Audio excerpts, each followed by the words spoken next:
बिस्मिल्लाहिर्रहमानिर्रहीम, अस्सलाम वालेकुम। अली सलमान जी टीवी के तमाम नाजरीन को जी स्पोर्ट्स की वर्ल्ड कप स्पेशल ट्रांसमिशन में खुश आमदेद कहता है कि जहां पे रोजाना रात 11:05 पर हम इस महफिल को सजाते हैं आपके लिए और बात करते हैं आईसीसी T20 वर्ल्ड कप के हवाले से। आज दो खबरें जो थी वो क्रिकेट के ऐवानों में हलचल मचा गई। पहली खबर पाकिस्तान के पर्सपेक्टिव से थी कि शान मसूद के सर पे नवाज का एक शॉट लगा और बहुत ही अल्लाह ताला का शुक्र है कि कोई खतरनाक हेड इंजरी शान मसूद को नहीं हुई। जबकि दूसरी जानिब आज वेस्ट इंडीज की टीम को आयरलैंड के सामने 9 विकेटों से शिकस्त हुई और वो इस टूर्नामेंट से बाहर हो गई और इस तरह आयरलैंड ने सुपर 12 के लिए और जो 12 टीमें हैं उसमें क्वालिफाई कर लिया। इस टूर्नामेंट में अपनी जो सीट है उसको कंक्रीट किया। आज हम बात करेंगे अपने दोनों मौजूद मेहमानों से कि जिनमें जो पहली शख्सियत मौजूद है FM 101 की स्पोर्ट्स आरजे हैं और गाय बगाए आप इनको हमारे शोज में देखते हैं। कल भी हमारे शो का हिस्सा थी एनो ज़हरा हमारे साथ मौजूद है। अस्सलाम वालेकुम मैन, कैसे हैं आप? कैसे हैं आप? मैं बिल्कुल ठीक हूं। और जो दूसरी शख्सियत मौजूद है जबरदस्त है, क्रिकेट ऑर्गेनाइजर हैं, क्रिकेट एडमिनिस्ट्रेटर हैं और साथ साथ इन्होंने सिंध की टीम की मैनेजरशिप भी की है और जिनके एडमिनिस्ट्रेटिव स्किल्स हैं उस पर कोई दो राय नहीं। स्टेट बैंक में जो स्टेट बैंक का ग्राउंड है वो न सिर्फ पाकिस्तान बल्कि दुनिया के चंद बेहतरीन क्रिकेट ग्राउंड्स में उसका शुमार होता है और उसके रूह रवां हैं जनाब ज़हीरुल हसन साहब। अस्सलाम वालेकुम ज़हीर भाई। वालेकुम अस्सलाम। Thank you so much sir for taking the time out. बात करेंगे सबसे पहले वेस्ट इंडीज का जो एक्सक्लूजन हुआ, 2 मरतबा की चैंपियन वेस्ट इंडीज की टीम इस टूर्नामेंट से बाहर हो गई है एंड जो वेस्ट इंडीज की टीम को 9 विकेटों से शिकस्त हुई। हमने देख रहे हैं कि मेन प्लेयर का साथ उनको हासिल नहीं है और वेस्ट इंडीज की टीम उस तरह से खेलती नजर नहीं आई जो एग्रेशन उनकी एक पहचान है। आपको क्या लगता है कि क्यों इतने बुझे बुझे से नजर आए वो? अच्छा, जैसे कि आपने खुद ही कहा कि वेस्ट इंडीज़ की टीम 2 दफ़ा की T20 वर्ल्ड चैंपियन है, तो यहाँ पे देखें जो वेस्ट इंडीज़ की टीम है ना वो बेसिकली बाउंड्रीज़ पे बिलीव करने वाली टीम है, बाउंड्रीज़ के ज़रिए खेलने वाली टीम है। अब अगर हम ऑस्ट्रेलिया की बात करें तो ऑस्ट्रेलिया के अंदर ग्राउंड्स बड़ी हैं, पिचेस डिफरेंट हैं, गैप्स में आपको खेलना है। वो वही गलती कर रहे हैं जो श्रीलंका ने अपने पहले मैच में की थी, यानी बस आप उल्टे सीधे शॉट्स लगाकर खेलने की कोशिश कर रहे हो। अच्छा, वैसे अगर आप इन प्लेयर्स की बात करें तो लीग्स के ये बड़े अच्छे प्लेयर हैं, लेकिन अभी मेरे ख्याल से जो इनके कैप्टन है वो इतनी अच्छी कैप्टनसी की जिम्मेदारियां नहीं निभा पा रहे हैं। और दूसरी बात ये कि टीम वर्क नहीं है टीम का आपस में, और जिन प्लेयर्स को होना चाहिए था जैसे कि सुनील नारायण है या आंद्रे रसल हैं, उनको कुछ वजूहात की बिना पर टीम में नहीं रखा और जो नतीजा हमारे सामने है कि आयरलैंड ने उनको हरा दिया और बड़े ज़बरदस्त तरीके से हराया। ठीक है, जरूर आपको क्या लगता है कि इस तरह भी एंड भी बात कर रही हैं, हम सब ये देख रहे हैं कि जो वेस्ट इंडियन प्लेयर हैं उनका जो फोकस है वो मुख्तलिफ किस्म की लीग्स हैं, ये कैरेबियन लीग है, लेकिन जब वेस्ट इंडीज़ के लिए उनकी या तो अवेलेबिलिटी नहीं होती या फिर कोई मसाइल होते हैं। आप खुद बड़े ज़बरदस्त क्रिकेट एडमिनिस्ट्रेटर हैं, ऑर्गेनाइजर हैं, मैनेजर स्किल्स आपके अंदर काफ़ी अच्छे हैं। क्या लगता है कि बोर्ड जो है सही से मैनेज नहीं कर पा रहा, हैंडल नहीं कर पा रहा प्लेयर्स को, या प्लेयर्स के अपने मसाइल इतने ज़्यादा हैं? देखिए अली भाई, पहले आपको याद होगा जब वेस्ट इंडीज़ की टीम खेलती थी तो लगता था कि जोश और जज्बे के साथ खेल रही है, अपनी कंट्री के लिए खेल रही है। अब जो है ज़्यादातर रुझान जो उनके प्लेयर्स का वो लीग की तरफ है और जो अपनी कंट्री की तरफ बहुत कम जो है उनका रुझान है कि कंट्री को बहुत कम टाइम भी देते हैं। अक्सर ये होता है कि उनके अपने इवेंट होते हैं किसी कंट्री के साथ तो वो छोड़ के लीग में चले जाते हैं, अपनी बोर्ड की बात नहीं मानते। तो बोर्ड को जाहिर बात है कि किसी न किसी स्टेज के ऊपर एक्शन लेना है और जब बोर्ड एक्शन लेगा तो नए लड़कों को ग्रूम करने में उसे टाइम लगेगा कि उस पुराने जो खेल रहे होते हैं उनकी जगह नए जो आएंगे तो काफ़ी टाइम देंगे। तो मैं समझ रहा हूँ कि आप देख लें कि ये इनके जो प्लेयर्स हैं वो अपनी कंट्री की तरफ उनका जोश और जज्बा नहीं है। ठीक है, आपको नहीं लगता इसमें बोर्ड भी कहीं ना कहीं किसी हद तक का कसूरवार है? और कहते हैं ना उर्दू में मुहावरा है कि शेर के मुंह को खून खुद बोर्ड लगाता है। वो इसलिए कि आपको याद होगा जब पाकिस्तान की टीम को साउथ अफ्रीका का टूर करना था तो साउथ अफ्रीकन बोर्ड ने कह दिया प्लेयर आज़ाद है, चाहे तो साउथ अफ्रीका के लिए खेलें चाहे तो वो IPL के जाएँ। अभी न्यूजीलैंड वालों ने कह दिया कि प्लेयर आज़ाद हैं, चाहे तो कंट्री को रिप्रेजेंट करें चाहे तो जाके IPL खेलें। तो शेर के मुंह को खून लगाने वाली बात तो खुद बोर्ड कर रहा है। देखिए असल मसला ये आ रहा है कि वेस्ट इंडीज़ बोर्ड जो है वो फाइनेंशियली बहुत ही वीक है, आपको पता है, और लीग के अंदर पैसा ज़्यादा है। वो इस तरीके से अगर कह देगा तो फिर प्लेयर्स तो चले जाएंगे तो कंट्री से कौन खेलेगा, क्योंकि कंट्री में इतना पैसा नहीं है जितना लीग के अंदर पैसा मिल रहा है। तो इस वजह से प्लेयर्स जो है कंट्री के नाम लेने के बाद, देखें नाम तो उनको कंट्री ही देता है और नाम लेने के बाद वो फिर लीग की तरफ चले जाते हैं, अपने मुल्क के लिए नहीं खेलते हैं। और दुनिया के क्रिकेट में वेस्ट इंडीज़ एक ऐसा मुल्क है अगर आप उसको नक्शे पे ढूंढना शुरू करेंगे तो आपको बाकी क्रिकेट खेलने वाले ममालिक के नाम शायद मिल जाएंगे, लेकिन वेस्ट इंडीज़ को अगर आप ढूंढेंगे तो वेस्ट इंडीज़ नहीं मिलेगा, क्योंकि वेस्ट इंडीज़ मुख्तलिफ जो जज़ायर हैं उन पर मुश्तमिल एक टीम है। तो शायद वो एक जो सेंस ऑफ बिलोंगिंगनेस है वो भी शायद नहीं आ पाती है, इसलिए प्लेयर जो है वो अपनी लीग्स को तरजीह देते हैं। क्योंकि हम बात कर रहे होते हैं कि जी जमैका से कोई आता है वो वेस्ट इंडीज़ को रिप्रेजेंट करता है, बारबाडोस से आता है, ब्रिजटाउन बारबाडोस के प्लेयर हैं, एंटीगुआ के प्लेयर हैं। वेस्ट इंडीज खुद इटसेल्फ कोई मुल्क नहीं है। शायद ये वजह आप समझते हैं कि इतनी जो है वो मुल्क के साथ सिंसियरिटी नजर नहीं आती? देखिए ये वजह भी है, लेकिन इससे बड़ी वजह एक यही बात है कि लीग क्रिकेट पैसा और अलाउ वो इसीलिए करते हैं कि बोर्ड जो है वो इतना अमीर नहीं है। अभी आप देखें ऑस्ट्रेलिया जब पाकिस्तान आ रही थी तो ऑस्ट्रेलियन बोर्ड ने कहा था कि भाई पहले ये सीरीज खत्म होगी, बाद में आप जाएंगे आईपीएल खेलने के लिए, क्योंकि स्ट्रॉन्ग बोर्ड है, ईसीबी स्ट्रॉन्ग बोर्ड है। लेकिन अगर हम साउथ अफ्रीका की बात कर लें या वेस्ट इंडीज़ की बात कर लें, इतने स्ट्रॉन्ग बोर्ड्स नहीं हैं, क्योंकि पैसे वाइज इतने फाइनेंशियली स्ट्रॉन्ग नहीं है। तो ये जो वजह है ना, ये बहुत ज़्यादा एक प्रॉब्लम क्रिएट कर रही है। और आईपीएल इतनी बड़ी लीग और बीसीसीआई से कोई पंगा लेना चाहता भी नहीं है वैसे भी। ऑलराइट, अच्छा, वेस्ट इंडीज को काफी डिस्कस किया, लेकिन हम वाइंड अप भी करना है इस टॉपिक को। आयरलैंड को भी हमें क्रेडिट देना होगा कि आयरलैंड ने बड़ी अच्छी क्रिकेट खेली और उन्होंने बाहर किया वेस्ट इंडीज को। नो डाउट आयरलैंड देखें आस्ते आस्ते जो है वो काफ़ी आगे आता जा रहा है, और जो अच्छा खेलेगा, ग्राउंड के अंदर जो अच्छा परफॉर्म करेगा, वो जाहिर बात है कि वो नंबर 1 पर आएगा। तो मैं समझ रहा हूँ कि पाकिस्तान को टफ टाइम दे सकते हो, मगर फिर भी पाकिस्तान की टीम एक्सपीरियंस टीम है, और पाकिस्तान जो है आयरलैंड के मुकाबले में बहुत ऊपर लेवल पर है। ठीक है, और बहुत ऊपर लेवल पे। और आयरलैंड ने इस दफा वेस्ट इंडीज को बाहर किया, और इससे पहले आपको याद होगा कि वेस्ट इंडीज में खेले जाने वर्ल्ड कप में आयरलैंड की टीम ने पाकिस्तान को बाहर किया था, और फिर बॉब वुल्मर जो थे वो इस गम में या इस अफसोसनाक रिजल्ट के बाद इस दारे फानी से कूच कर गए थे। लेकिन बात वही है कि जो टीम अच्छा खेलेगी उसी के सर्वाइवल के चांसेस होंगे। आयरलैंड ने अच्छी क्रिकेट खेली है, और अब जो है आयरलैंड से अपसेट की उम्मीद की जा सकती है, क्योंकि शॉर्टर फॉर्मेट में मिनोज के पास काफ़ी जो है वो एडवांटेज होता है, क्योंकि वक्त कम होता है, और मिनोज जो है वो कभी भी जो है वो सामने वाली टीम पे हावी हो सकते हैं। ब्रेक लेंगे, और जब ब्रेक के बाद वापस आएंगे तो बात करेंगे Pak Bharat high voltage match के हवाले से कि उस मैच में क्या होगा। मिलते हैं छोटे से ब्रेक के बाद।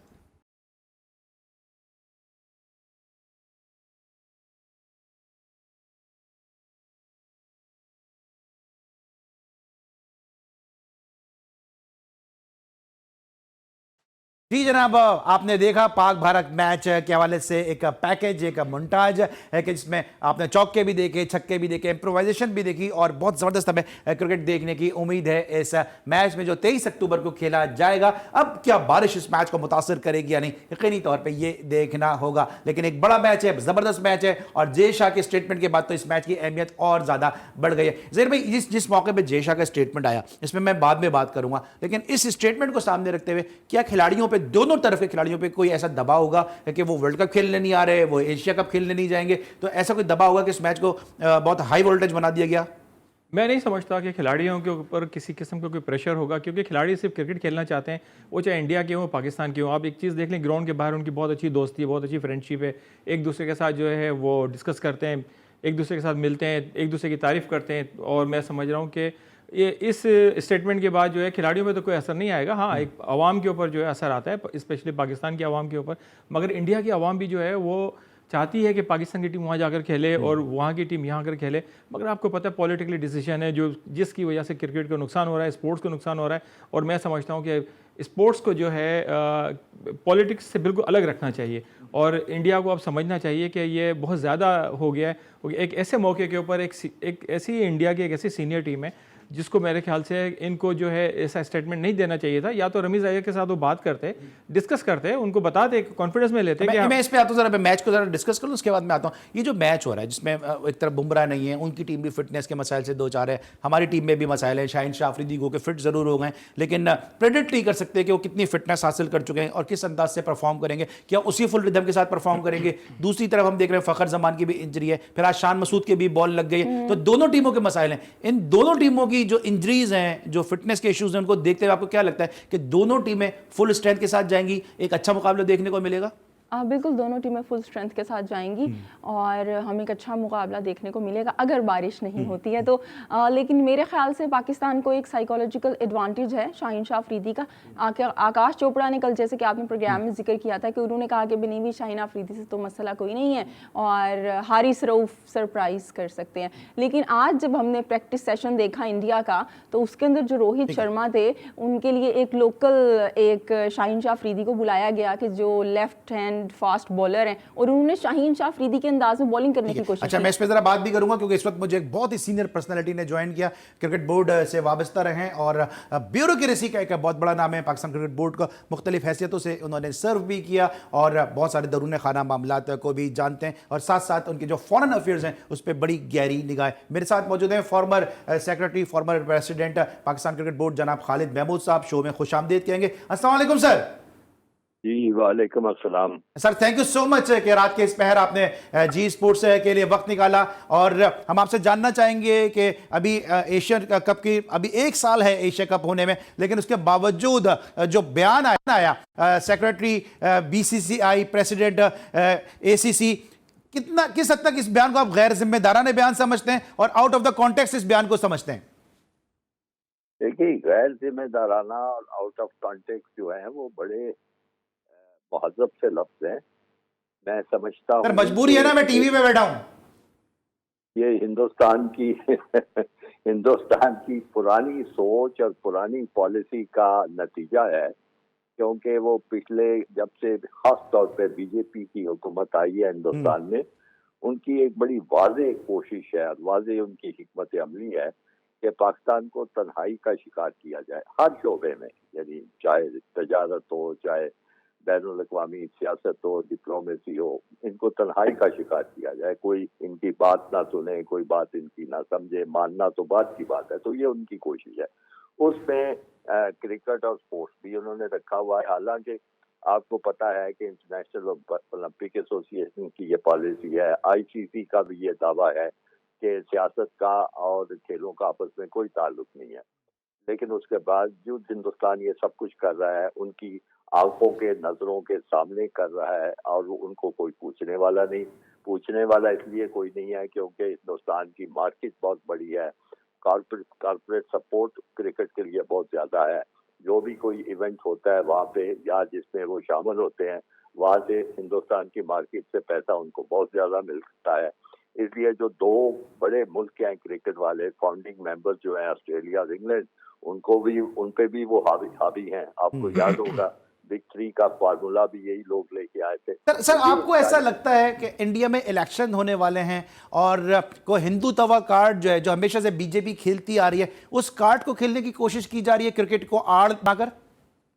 देखिए, इलेक्शन भी एक हो सकता है मोटिवेशनल फैक्टर, लेकिन इसका ये मतलब नहीं है कि अगर इलेक्शन ना हो रहे हो तो उनकी पॉलिसी बदल चुकी होती। बीजेपी की सोच जो महासभाई सोच है वो तो यही है कि पाकिस्तान को कहीं भी आगे ना बढ़ने दो, कहीं भी उनका दाल ना गलने दो। तो ये उनकी पॉलिसी है जिस पे वो चल रहे हैं।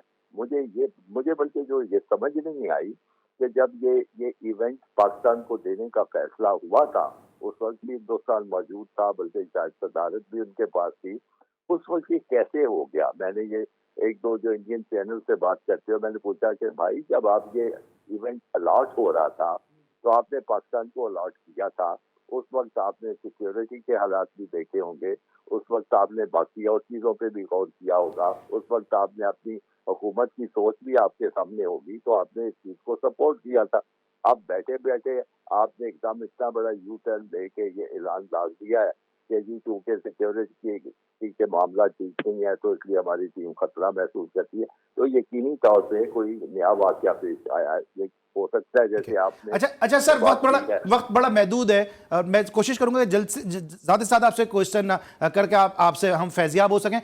ये जानना चाहूंगा कि आपको लगता है कि जो अभी रमीज राजा साहब ने के बहसियत चेयरमैन क्रिकेट बोर्ड एक स्ट्रॉन्ग एक अपना मौक़िफ़ दिया है, कुछ लोग ये बात भी करते हैं कि भाई उन्होंने अपने ज़ाती तौर पे इनफरादी तौर पे एक स्टेटमेंट दिया, यहाँ से भी जो इतने सारे एक्सक्रिकेटर्स हैं, जितने सारे स्पोक्समैन की फौज जफर मौज है पीसीबी में, वो कोई स्टेटमेंट दे देती, क्रिकेट बोर्ड को ऑफिशियली इसको डॉक्यूमेंटेड नहीं करना चाहिए था?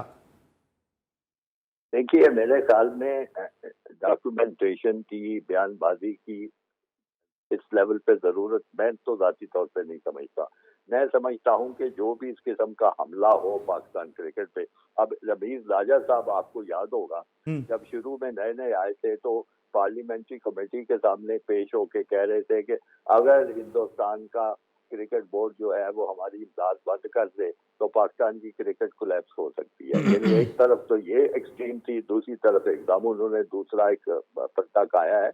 ये चीजें जो होती हैं उसके लिए जमीन हमवार करनी पड़ती है, उसके लिए लॉबी करनी पड़ती है। अगर उन्होंने किया था उनको एहतजाजी खत भिजवा दिया जाता और साथ फिर लॉबी शुरू कर देते। एशियन क्रिकेट काउंसिल में भी करते, आईसीसी में करते, वहां पे ये मसला लेके जाते और खामोशी के साथ काम करते चले जाते, हत्ता कि फिजा अपने हक में हमवार कर देते। तो इस तरह ये तो सियासी अंदाज की बयानबाजी है, उसका फायदा कोई नहीं किसी को। तो सर आपको क्या लगता है, ये गलती दर गलती हो गई है? जी, मैं समझता हूँ कि इसकी हैंडलिंग इस मामले की मेरी नज़र में दुरुस्त नहीं है।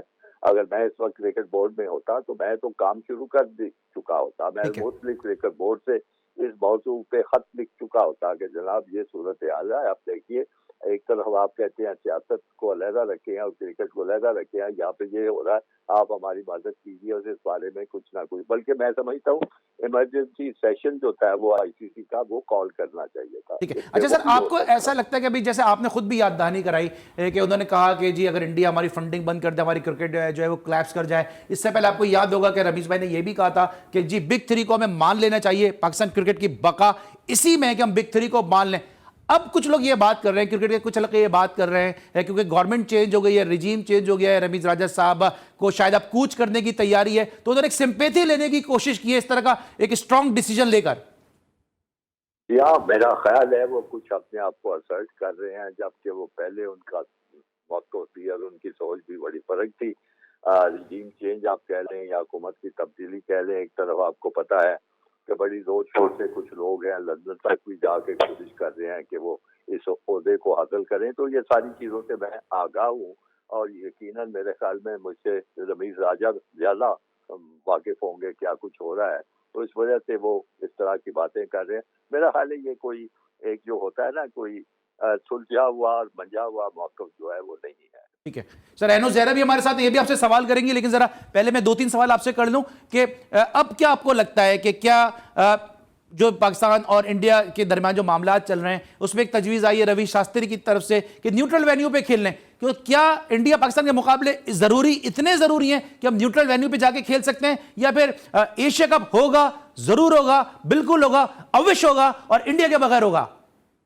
देखिए, न्यूट्रल वेन्यू से हमने बड़ी मुश्किल से जान छुड़ाई है। आपको पता है कि वाकई कुछ दिन ऐसे थे कि जिसमें पाकिस्तान में कोई इस किस्म का इवेंट कराना कोई महफूज नहीं लगता था, मुमकिन नहीं लगता था। तो फिर हम दुबई में और अबू धाबी में कहाँ कहाँ खेलते रहे। उसको हमने फिर आस्ता आस्ता उसको हमने रिवर्स किया। हम अपना पीसीएल जो था वो भी पाकिस्तान में लेके आए, फिर उसके बाद पहले फाइनल लाए, फिर 3-4 मैचेस लाए, फिर पूरा टूर्नामेंट लेके आए, फिर बाहर की टीमें आना शुरू हुई। और एक वक्त था कि जब के सफेद फार्म टीम कोई भी नहीं आती थी, फिर इंग्लैंड ने आपके सामने दौरा किया है, न्यूजीलैंड चली गई थी और वो भी उसमें भी हिंदुस्तान का किरदार था। ये सारा अब हम फिर वापस चले जाएं पिछले 5 साल या 6 साल के हालात में, तो ये बिल्कुल ना दानिशमंदी होगी, ना पाकिस्तान क्रिकेट के लिए अच्छा होगा। हमें इस मौके पे सर अगर एक लम्हे को फर्ज कर लें कि अगर आप इस वक्त क्रिकेट बोर्ड को हेड कर रहे होते तो क्या आप इंडिया के बगैर एशिया कप करा देते? और दूसरी तरफ जो तजवीज है बिल्कुल कोई ये क्या बात हुई कि एक टूर्नामेंट हो रहा है, कोई मुल्क खेलना चाहता है खेले, नहीं खेलना चाहता तो घर बैठा रहे, ये तो कोई मसला ही कोई नहीं है। हिंदुस्तान के बगैर एशिया कप तो छोड़, वर्ल्ड कप भी हो सकता है, हर तरह की चीज तो सर दूसरा सवाल मेरा यही था, और फिर 2023 का जो वर्ल्ड कप है फिर पाकिस्तान को उसका बाइकआउट कर देना चाहिए, इंडिया नहीं जाना चाहिए? वो उस वक्त जब आएगा मौका सोचना चाहिए। देखिए, वो पाकिस्तान का एक हक है, एक इंटरनेशनल टूर्नामेंट में खेलना पाकिस्तान का हक है और उसके लिए जितने भी जरूरी इक़दाम हैं वो हमें मांगने चाहिए आईसीसी से, इंडिया से नहीं है। हमारा काम तो आईसीसी से है। वो हमने सारे मुल्कों ने मिलकर इंडिया को इवेंट किया है, उसके लिए जो तकाजे हैं वो करे और पाकिस्तान अगर खेलना चाहे तो खेले। मैं नहीं समझता इंडिया नहीं खेलता ना खेले, हमारा तो हक है, हमारी जगह बिल्कुल सही खेलते हैं, उससे क्या मसले की बात है। ठीक है एंड लास्ट क्वेश्चन जल्दी से करना है। जी खालिद महमूद साहब, मैं आपसे ये पूछना चाहूँगी कि जैसे पाकिस्तान की टीम है और इसमें आप क्या देखते हैं, क्या मिडल ऑर्डर के जो इश्यूज़ हैं या बॉलिंग साइड पे आप हमारी क्या कहेंगे कि आप इस टीम से मुतमईन है या कोई चेंजिंग आप अगर हो इसमें तो बेहतरी हो सकती है टीम के लिए? नहीं, जो मौजूदा टीम इस वक्त T20 की ऑस्ट्रेलिया में गई हुई है, वो जाहिर है जो अवेलेबल टैलेंट है वो तो सारी आई हुई है, लेकिन एक आप ख्याल रखें कि ऑस्ट्रेलिया की जो विकटें हैं वो बड़ी फर्क है पाकिस्तान की विकटों से या दुबई शारजा की विकटों से। हमारी विकटें स्लो भी हैं और उसमें बाउंस भी ज्यादा नहीं, जबकि ऑस्ट्रेलिया की विकटें और खासतौर पर आजकल मुझे नहीं पता, मैं तो जिस जमाने में ऑस्ट्रेलिया वगैरह जाता रहा हूँ और देखता रहा हूँ, पर्थ की विकेट थी और बाकी विकेटें भी ऑस्ट्रेलिया की, ठीक है। उनमें दो चीजें बड़ी खास होती थी। एक उनमें बाउंस बहुत होती थी और पेस भी बहुत होती थी। ठीक है। यानी बाउंस इस हद तक थी कि वो छाती की हाइट पे गेंद आया करता था, तो उसमें बैटिंग करना सारे। ठीक है। अच्छा, जहीर साहब भी सर हमारे साथ स्टूडियोज में मौजूद हैं, आप क्वेश्चन कर लें। खालिद महमूद साहब, अभी आपने कहा कि अगर आप चेयरमैन होते तो इंडिया की टीम अगर खेलती तो ठीक, नहीं भी खेलती तो हम एशिया कप करवा लेते। यही बात तो रमीज राजा ने भी कही है। जी, मैं सवाल दोहराइए, नहीं आवाज ठीक आई आपकी। मैंने कहा कि अभी आपने ये कहा था कि अगर इंडिया की टीम जो है वो खेलने से मना कर देती तो हम उसके बगैर टूर्नामेंट करवा लेते हैं पाकिस्तान के अंदर, और यही बात रमीज राजा ने भी कही है। तो आप क्या समझ रहे हैं कि आप ये पूछना चाह रहे हैं कि फर्क क्या है फिर? फर्क?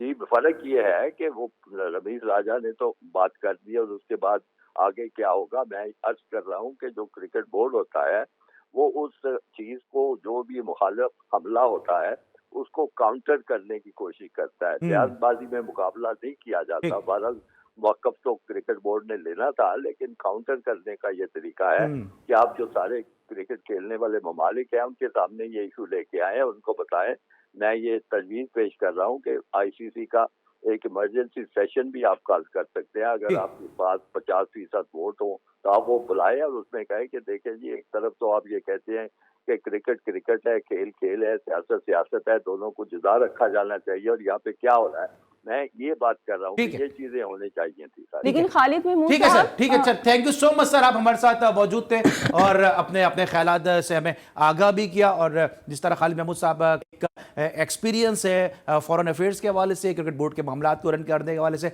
यकीनी तौर पे इनका मौक़िफ़ जो है वो आप तक बखूबी पहुंच चुका होगा। इसमें लेंगे ब्रेक, और जब ब्रेक के बाद वापस आएंगे तो मजीद गुफ्तगू करेंगे ICC T20 वर्ल्ड कप के हवाले से, Pakistan versus India high voltage match discuss करेंगे अपने दोनों मौजूद मेहमानों से एक छोटे से ब्रेक के बाद।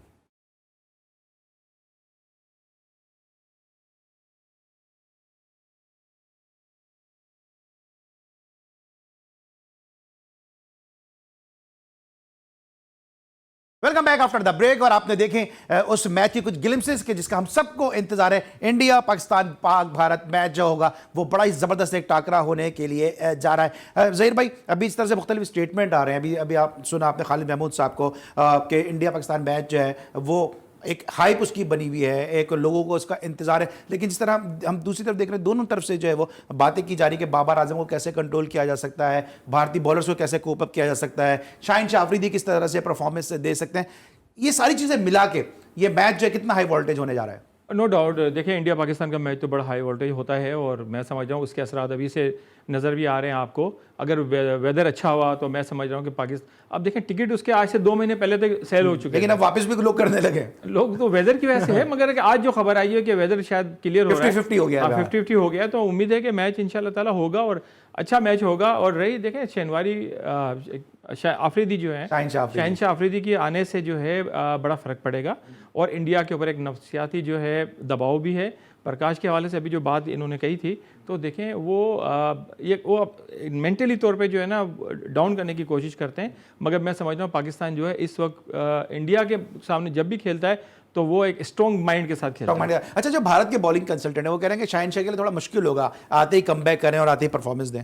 जी, जैसे कि मैं अभी बात कर रही थी कि आज प्रैक्टिस सेशन जब हुआ था तो रोहित शर्मा के लिए वो वहाँ के जो लोकल बॉलर हैं जो शाहीन शाह से काफ़ी मुमासलत रखते हैं बॉलिंग के अंदर, तो उन्होंने वो लेके आए लेफ्ट आर्म फास्ट बॉलर को, और वो 3 दफ़ा रोहित शर्मा आउट हो गए। तो वैसे तो वो कह रहे हैं कि भाई हमें कोई टेंशन नहीं है, तो शाहीन शाह अफरीदी का टेंशन की जो टेंशन है, जो प्रेशर है, वो भारतीय बैटर्स पे है, क्योंकि लास्ट टाइम 3 मेन विकेट्स वो ले गए थे। सही है। अच्छा, तो ऐन आपको क्या लगता है कि इस तरह अभी शान मसूद के भी अभी इंजरी हुई है, पाकिस्तान को टीम कॉम्बिनेशन बनाने में थोड़ी मुश्किल होगी? मेरे ख्याल से शान मसूद की इंजरी, जैसे आपने खुद ही कहा कि इतनी इस लेवल की सीरियस नहीं है कि हमें जब तक फोन से ना ऑस्ट्रेलिया से फोन आ गया आपके पास, आपसे पूछ लेता हूं मैं कि शान मसूद की जो इंजरी है, क्या ये पाकिस्तान को ये चीज़ बॉदर करेगी? नहीं, मेरा नहीं ख्याल है कि शान मसूद की इंजरी जो है ना वो इतनी सीरियस है, और दूसरी बात है वो थोड़ा स्ट्रॉन्ग प्लेयर है इस वक्त इंडिया के खिलाफ खेलने के लिए। अगर वो इंजर्ड भी होंगे तो मैच खेल जाएंगे। और मैं समझ रहा हूँ कि इस वक्त पाकिस्तान की टीम में एक जोश और जज्बा है, और जब भी वो इंडिया के सामने खेलते हैं तो एक देखें इंडिया के सामने जब भी पाकिस्तान मैच खेला है, इंडिया से ज़्यादा मेंटली स्ट्रॉन्ग होकर खेला है पाकिस्तान। इंडिया अंडर प्रेशर खेला है, पाकिस्तान मुझे कहीं भी अंडर प्रेशर नजर नहीं आया। ठीक है, और अभी आकिब जावेद का भी स्टेटमेंट आया। आकिब जावेद ने भी कहा कि जो बाबर आजम है इनको थोड़ा सा खेलना होगा, खुल के खेलना होगा, अपने गियर्स को चेंज करना होगा। देखिए बाबर आजम का इशू तो हम कब से डिस्कस कर रहे हैं। अगर आप बाबर आजम और रिजवान दोनों की बात कर लें तो दोनों वर्ल्ड नंबर 1 और 2 प्लेयर्स हैं। ये कितना बड़ा क्वेश्चन मार्क है कि 2 नंबर 1 प्लेयर्स हमारे पास हैं 1 और 2, और स्ट्राइक रेट आप हमारा चेक करें जब हम खेल रहे होते हैं। यानी कि जो एशिया कप का फाइनल है उसमें जो 55 रन रिजवान ने बनाए थे वो 112 के स्ट्राइक रेट के साथ बनाए थे। अच्छा, अगर आप यहाँ पे रिजवान को देखें तो वो T20 में नंबर 1 है, सूर्या कुमार जो है वो नंबर 2 है, और जो क्या कहते हैं जो जिम्बाब्वे के हैं सिकंदर रजा, ये नंबर 3 पे हैं। नंबर्स के हिसाब से जब स्ट्राइक रेट पे जाएंगे तो उल्टा हो जाएगा, सूर्या कुमार यादव नंबर 1 जी, और नंबर 3 पे आ जाते हैं बाबर। अच्छा, अभी अगर आप देखें जो अफगानिस्तान के खिलाफ हमारा वार्म अप मैच हुआ था तो उसमें बाबर ने 6 गेंदों पे 6 रन बनाए थे और रिजवान ने कोई नहीं बनाए। लेकिन भाई यहाँ पे अल्लाह भला करे बॉलर्स का कि जिन्होंने वाइड करवाई और 19 रन हो गए हमारे। और शुक्र है कि मैच वो हुआ नहीं पड़ा। अच्छा, आपने बाबर आजम को इब्तिदाई एज से अपनी टीम के साथ रखा है, आप एडमिनिस्ट्रेटर भी, आपने ग्राउंड भी बनाया। मेलबर्न का ग्राउंड कहते हैं कि सबसे बड़ी बाउंड्री है वहां पे। मेलबर्न के ग्राउंड को जहन में रखें और बाबर आजम के बैटिंग स्टाइल को जहन में रखें, क्या आपको लगता है कि पावर प्ले का दुरुस्त इस्तेमाल हो सकेगा? देखें, मैंने हमेशा बहुत सारे प्रोग्राम के अंदर ये बात कही है कि हमें नंबर 1 प्लेयर नहीं चाहिए, हमें पाकिस्तान को नंबर 1 बनाना है। और पाकिस्तान को नंबर 1 हम जब बनाएंगे जब हम पाकिस्तान के लिए खेलेंगे, अपने लिए नहीं खेलेंगे। बाबर आजम डोमेस्टिक में भी हमारी टीम के अंदर खेलते रहे, स्टेट बैंक की तरफ से खेलते थे, वो अपने लिए पहले खेलते हैं फिर टीम के लिए खेलते हैं। मगर देखें 50 ओवर के मैच में और 4 रोज़ा मैच के अंदर तो बंदा कर सकता है, मगर T20 में तो टाइम ही नहीं होता कि आप पहले अपने लिए खेलें और फिर टीम के लिए खेलें। मैं इनसे भी पूछूंगा, फिर बात ये होती है ना कि जैसे सहवाग कह रहे हैं कि बाबर आजम बेस्ट बैट्समैन बनेगा, सुनील गावस्कर ने उनको बोला कि आसानी से हॉल ऑफ फेम में शामिल हो सकता है, फिर रिकी पॉन्टिंग ने कहा ये बात कि बाबर आजम परफॉर्म करेगा तो पाकिस्तान जीतेगा। इतने बड़े बड़े प्लेयर ये बात कर रहे हैं तो कुछ सोच के ही कर रहे हो ना। नंबर 1 बैटर तो वो है, नहीं उन्होंने कहा परफॉर्म करेगा तो पाकिस्तान मैच जीतेगा। नहीं, अभी अगर बाबर आजम की परफॉर्मेंस है, नहीं हमें तो खैर वो बहुत बड़े तो फिर वो ये कह रहे हैं, लेकिन राय तो हम भी रखते हैं अपनी, राय तो आप भी रखते हैं अपनी। तो अगर सिर्फ बाबर आजम के परफॉर्म करने से जीतना होता तो जो स्टैट्स हैं वो इतनी मुख्तलिफ राय ना रखते। आपकी क्या राय? आप भी तो राय रखते होंगे ना। पॉन्टिंग और आपने गावस्कर जो है ना बाबर को अंडर 19 से नहीं जानते। अच्छा, आप जानते हैं? हम उसको उस वक्त से जानते हैं, ज्यादा जानते हैं? बिल्कुल जानते हैं बाबर। और आप दावा कर रहे हैं बाबर आजम को पॉन्टिंग से और गावस्कर से ज्यादा जानते हैं? उन्होंने तो आप डोमेस्टिक लेवल से जानते हैं ना, हमने तो उसको बचपन से जानते हैं। आप चले, वो सेल्फिश प्लेयर है। देखें वो पहले अपने लिए खेलता है, बिल्कुल पहले अपने लिए खेलते हैं, पाकिस्तान के लिए बाद में होता है। आप स्ट्राइक रेट की भी इन्होंने बात की, आप मुझे बताएं स्ट्राइक रेट क्या होता है? पाकिस्तान 10 ओवर के अंदर जब तक पाकिस्तान 70 से 80 रन नहीं बनाएगा, पाकिस्तान कैसे जाके भाई बाबर आजम नंबर 1 है, पाकिस्तान को परफॉर्म कर रहा है। दोनों ममालिक में ऐसा लग रहा है कि वो जो परफॉर्मर उनको सेल्फिश कहने की एक जंग है। उधर गौतम गंभीर कह रहा है विराट कोहली को कि वो सेल्फिश प्लेयर है, इधर आप कह रहे हैं कि वो सेल्फिश प्लेयर है। देखें परफॉर्मेंस देना और अपनी टीम को जितवाना एक फर्क है। मैंने आपसे कहा ना कि 10 ओवर में 70-80 रन कर दे और उसके बाद फिर पाकिस्तान 200 रन करे, पाकिस्तान को कोई नहीं हरा सकता। आपने रिकॉर्ड देखा चेसिंग में कितना 8 सेंचुरी पार्टनरशिप का रिकॉर्ड है बाबर आजम का और रिजवान का? बिल्कुल है, मगर देखें कहां जाके स्कोर, कितनी बॉलों के ऊपर स्कोर होता है, स्ट्राइक रेट क्या होता है, ये सारी चीजें। अच्छा, आपने ऐसी कौन सी सेल्फिश इनिंग देखी बाबर आजम की जिसकी बुनियाद पर आपने इतना बड़ा इतना स्ट्रांग स्टेटमेंट दे दिया? आपके डोमेस्टिक साथ तो खेले ना शुरू से, डोमेस्टिक के अंदर बहुत सारी ऐसी इसकी परफॉर्मेंस थी। हमारे अपने यहाँ जो कई मैचेस के अंदर ऐसे होता था कि बाबर जो है वो जाके पहले अपने लिए इनिंग खेलते थे और उसके बाद जाके पाकिस्तान के अपने डिपार्टमेंट के लिए खेलते थे। वो भी उस वक्त जब हम प्रेशर डालते थे कि आप कम से कम टीम के लिए खेलें। तो ये एक नेचर है बचपन से, मगर उनको चाहिए कि देखें अब तो अल्लाह ताला ने उनको हर चीज़ दे दी है, पाकिस्तान भी खेल लिया है, सब कुछ है। अब उनको चाहिए कि या तो अगर ओपन करना है तो फिर वो खुल के बैटिंग करें, अगर नहीं करना तो नीचे बैटिंग करें। उन्हें कौन टीम से निकालेगा? ठीक है, उनको तो कोई टीम कल से मेन राउंड का आगाज हो रहा है। ऑस्ट्रेलिया न्यूजीलैंड जैसे पाकिस्तान इंडिया एक मैच की हाइप है, ये एक कॉन्टिनेंट ऑस्ट्रेलिया की दोनों ही टीम है। क्या लग रहा है कौन सी टीम फेवरेट है? बिल्कुल 2 राइवल्स हैं कि जैसे पाकिस्तान इंडिया है, और दोनों जो सुपर 12 का आगाज, मरहले का आगाज उन 2 टीमों से हो रहा है कि जिन्होंने लास्ट टाइम फाइनल खेला था। एक विनर है, एक रनर अप है। लेकिन अगर हम देखें कि कौन सी टीम फेवरेट है तो ऑस्ट्रेलिया का पलड़ा भारी है। अगर हम ऑस्ट्रेलियन पिचेस की बात करें तो यहाँ पर न्यूजीलैंड T20 में अभी तक ऑस्ट्रेलिया को कोई मैच नहीं हरा पाई है। तो ऑस्ट्रेलिया की अगर हम बात करें, अगर उनकी फील्डिंग की बात कर लें, अगर उनकी हम बैटिंग की बात कर लें, अगर बॉलिंग की बात करें, तो मेरे ख्याल में ऑस्ट्रेलिया का पलड़ा न्यूजीलैंड से थोड़ा सा भारी है। आपको क्या लगता है? बिल्कुल ऑस्ट्रेलिया हर लिहाज से भारी है, batting bowling fielding, mentally strong है बहुत ज़्यादा। ठीक है। तो और फिर ऑस्ट्रेलिया के अंदर मैच अब इंडिया से हारे उससे कोई फर्क नहीं पड़ेगा। उससे कोई फर्क नहीं पड़ेगा। ठीक है, दूसरा जो मैच है England versus Afghanistan. Of course England, उसके अंदर अफगानिस्तान टफ कंपटीशन दे सकता है, लेकिन इंग्लैंड का मुकाबला नहीं कर ठीक है, सकता। आप सर क्या कहेंगे? बिल्कुल ठीक कह रहे हैं कि मुकाबला देखें, इंग्लैंड के पास जो है एक एक्सपीरियंस प्लेयर है, बैलेंस टीम है। बैलेंस टीम है, ठीक है। और अफगानिस्तान का ये चल गया तो चल गया, नहीं तो भी ठीक। ठीक है, thank you so much and thank you so much Zahirul Hasan साहब, हमारे साथ आप इस स्पेशल ट्रांसमिशन का हिस्सा बने और हमें उम्मीद है कि इन दोनों की गुफ्तगू आपको पसंद आएगी। खालिद महमूद साहब हमारे साथ बजरिया टेलीफोन कॉल शो का हिस्सा थे। खालिद महमूद साहब का भी बहुत बहुत शुक्रिया। आज के लिए बस इतना ही। इंशाल्लाह कल रात एक दफ़ा फिर 11:05 पर आपसे होगी मुलाकात। उस वक्त तक के लिए अली सलमान को पूरी प्रोडक्शन टीम के साथ इजाज़त दीजिए। अपना बहुत ख्याल रखिए। अल्लाह हाफ़िज़।